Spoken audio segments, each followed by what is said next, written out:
साम्राज्य, सामान्यांचा असामान्य आवाज। गेल्या 5 वर्षात सत्ताधारी सामान्य सोलापूरकरांना साधे पाणी देऊ शकले नाहीत। त्यांचे अनेक नगरसेवक निवडून आल्यापासून जनतेला तोंड देखील दाखवलं नाही।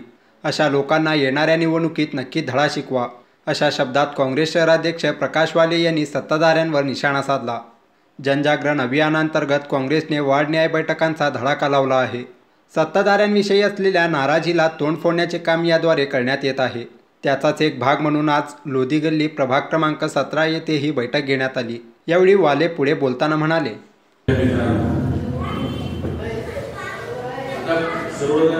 आपल्या भाषणामध्ये लोधी समाजासाठी काँग्रेस पक्षाने काय केलं हे सर्व आपल्या समोर सांगितलेले आहे।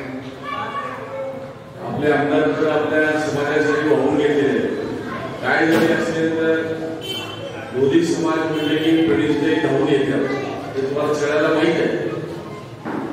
ह्या समाजातील थोडी गरीब वंचित असलेले लोक तईकडे गेले तर तिथं कधीही परत आले नाही। असे आमचे तई आपल्या सर्वांना एक प्रकारचा आधार, एक प्रकारचं तुम्हाला आधार देण्याचं काम करतात। इथं तईने एवढे निधी दिले की आपल्याला सर्वांना माहिती आहे की भरपूर काहीतरी काम केले। मला आश्चर्य वाटतं, इथं माणिकसिंग महिलावाले होऊन गेले, होऊन गेले, आमचे भंडारचे काँग्रेसचे नगरसेवक होऊन गेले, काही बीजेपीची सुद्धा नगरसेवक तुमच्याकडे आहेत। तुम्ही त्यांचं काम करण्याची पद्धत आणि आमचं काम करण्याची पद्धत तुम्ही जरा तुलना करा। आमचे नगरसेवक लोकांना जाऊन घेऊन लोकांसाठी धडपड करणारे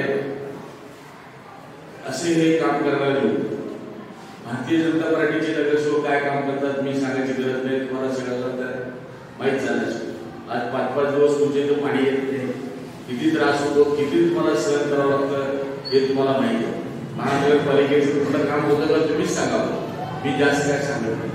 आज गेल्या 15 वर्षामध्ये इथं भारतीय जनता पार्टीचे नगरसेवक देण्यात एकाला तर कुठलं तर महानगरपालिकेचं पद मिळालं 5 वर्षात मोठं पद आम्ही दिलं। अभिमानाने सांगतो काँग्रेस पक्षाने महिनावाले साहेबांना उपमहापौर केलं, अभिमानाने सांगतो। आज सरांच्या माध्यमातून महिनावाले साहेबांना आम्ही परिवहन समितीचे चेअरमन केले। म्हणून त्याच्या पुढे आपण तईचा हात बळकट करण्यासाठी काँग्रेसला मतदान करावं, या भागातून जास्तीत जास्त मतदान करून आपण काँग्रेसचा नगरसेवक निवडून आणण्यासाठी प्रयत्न करावा आणि काँग्रेसच्या पाठीमागे राहावं एवढीच विनंती करतो।